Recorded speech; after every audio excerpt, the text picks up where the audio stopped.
সম্মানিত দর্শক, আসসালামু আলাইকুম। এই ভিডিওটি বুকে অনেক কষ্ট নিয়ে রেকর্ড করেছি, কারণ জাতি হিসেবে আমরা এখনও সভ্য হতে পারলাম না। আমরা শহীদ আবু সাঈদের মতো ত্যাগী হতে পারলাম না। এটা কি ভাই? আমার দেশের সম্পদ, তাহলে ব্যক্তিগতভাবে নিয়ে যাচ্ছেন কেন? আবু সাঈদ মুগ্ধর মতো অসংখ্য বীরের আত্মত্যাগের মাধ্যমে আমরা 2024 সালের 36শে জুলাই দ্বিতীয়বার স্বাধীন হয়েছি। আমরা এখন মুক্ত, আমরা এখন স্বাধীন, কিন্তু আমাদের স্বভাব এখনও পরিবর্তন করতে পারলাম না।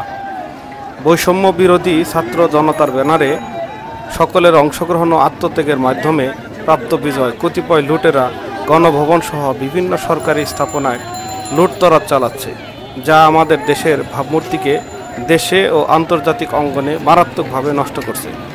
তাই আমি সকলের নিকট আহ্বান করব, যারা গণভবন থেকে যে সকল রাষ্ট্রীয় সম্পদ চুরি করেছেন তা অবিলম্বে ফেরত দিবেন। তা না হলে আমরা বুঝব যে গত 1.5 দশক ধরে যারা দেশের সম্পদ লুট করেছেন আপনারা তাদেরও মতো।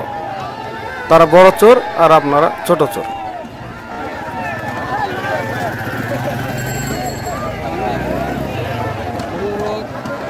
কম্বল এই দেখ, এই হলো আমাদের জাতির অবস্থা।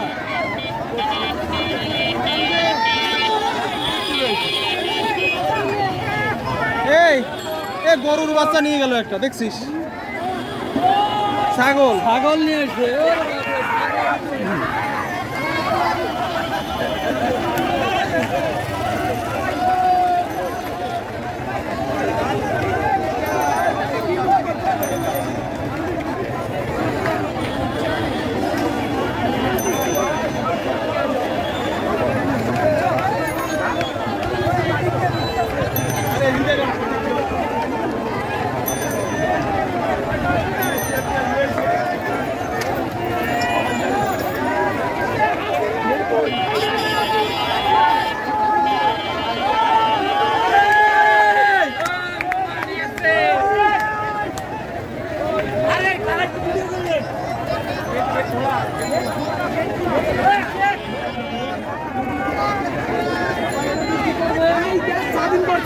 স্মৃতি হিসাবে বাসায় রাখছে,